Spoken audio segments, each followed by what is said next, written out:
So ఇలాంటివన్నీ చిన్న చిన్న సజెషన్స్ బయటోళ్ళు అసహించుకునే దానికంటే మనమే ముందు చెప్పేస్తే బెటర్ కదా. మరి ఎలా పాడటం వల్ల వాయిస్ ఎక్కువ వస్తుందంటే,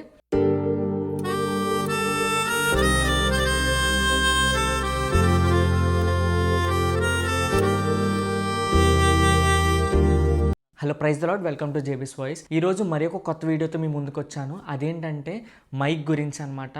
మీరు అనుకోవచ్చు మైక్ గురించి మాకు తెలియదా, మీరు చెప్పాలా, నేను చూడాలా అని చెప్పేసి మీరు అనుకోవచ్చు. ఫస్ట్ వీడియో పూర్తిగా చూడండి, దాని తర్వాత మీకే అర్థమవుతుంది నేను ఎందుకు ఈ వీడియో చేశాను అనేది.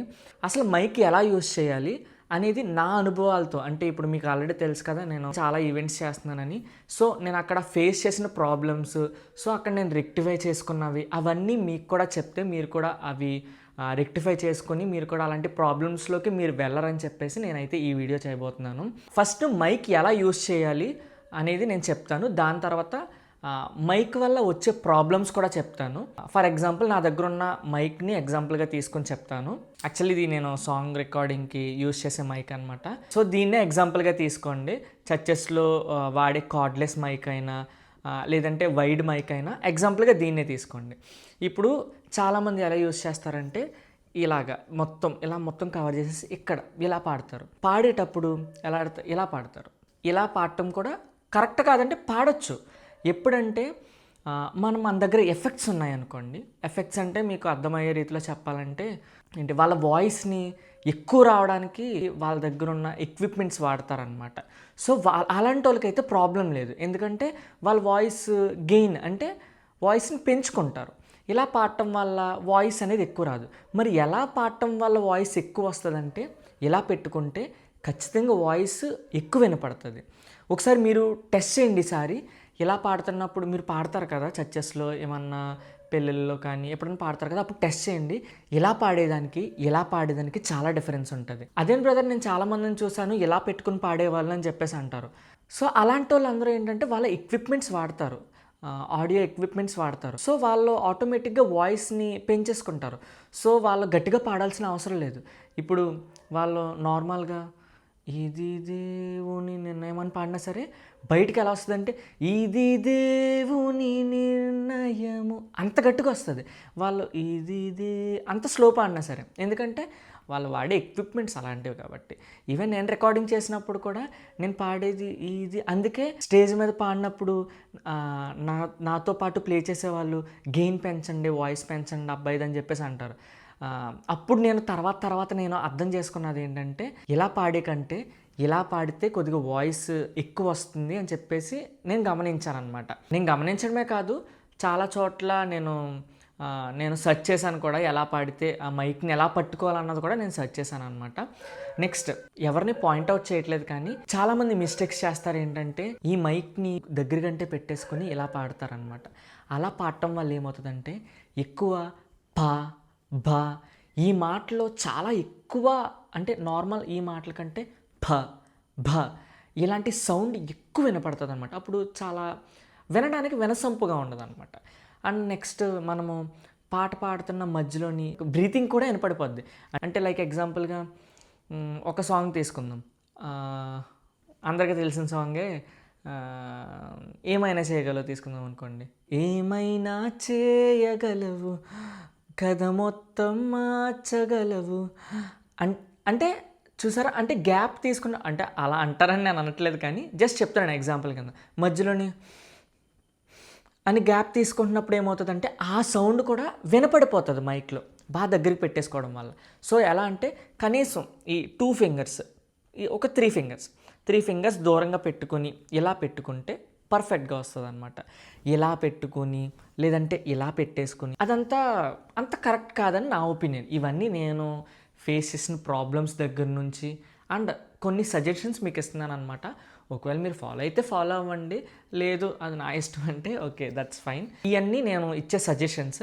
నెక్స్ట్, ప్రాబ్లమ్స్ ఏంటి బ్రదర్ మైక్ ద్వారా అంటే, చాలా చెప్పాను కదా మైక్ ఇలా దగ్గరికి పెట్టేసుకుని పాడతారని. అప్పుడు ఏమవుతుందంటే మన నోటి ద్వారా వచ్చే సలైవా, అంటే ఉమ్ము, తుప్పర్లు వస్తాయి కదా, అవి మైక్ మీద ఉండిపోవడం వల్ల వేరే వాళ్ళు కూడా అదే మైక్ వాడటం వల్ల థ్రోట్ ఇన్ఫెక్షన్, కోల్డ్, కాఫ్ ఇలాంటివి వస్తాయన్నమాట. సో మీ తాతగారు ఎవరన్నా పాడుతున్నప్పుడు కానీ ఒకవేళ పాస్టర్స్ నేను చాలామందిని చూశాను అనమాట.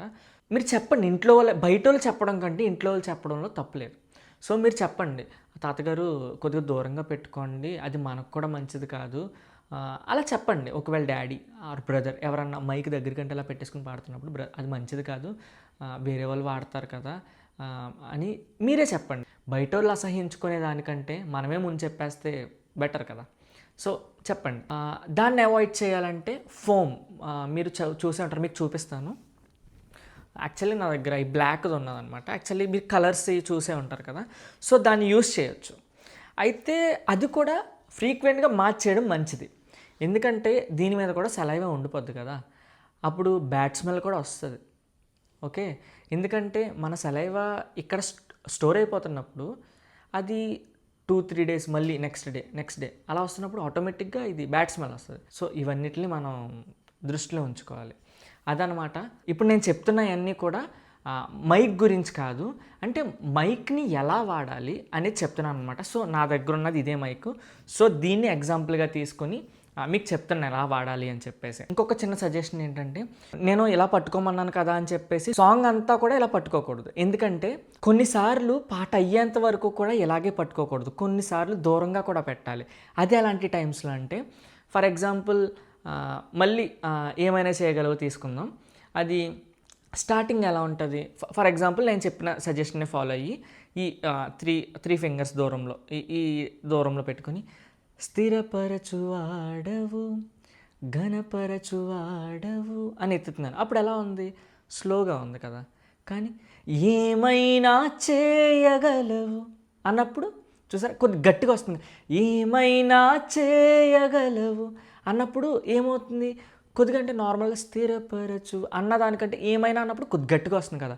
అప్పుడు అలాంటి టైంలో కొద్దిగా దూరంగా పెట్టుకోవడం మంచిది. హై నోట్స్ పాడుతున్నప్పుడు మైక్ని కొద్దిగా అలా దూరంగా పెట్టడం, అంటే మనము పాడుతున్నప్పుడు కూడా ఏమైనా అలాంటప్పుడు కూడా అంటే మనం ఒకేలా గమ్మున పొరపాటుని స్కేల్ అవుట్ అవుతున్నా సరే, అంటే హై నోట్స్ ఎత్తున్నప్పుడు కొంతమంది స్కేల్ అవుట్ అవ్వడం, అంటే వాయిస్ మారిపోవడం అని సౌండ్లు వచ్చేస్తాయి. సో అవి కూడా మనము ఏమైనా చేయగలవు అని ఇలా కొద్దిగా దూరం పెడుతున్నప్పుడు ఆ సౌండ్స్ కూడా వినపడవు అనమాట. సో ఇలాంటివన్నీ చిన్న చిన్న సజెషన్స్. ఇప్పుడు వరకు వీడియో చూసారంటే ఖచ్చితంగా ఇవన్నీ మీకు అర్థమయ్యే ఉంటుంది అనుకుంటున్నాను.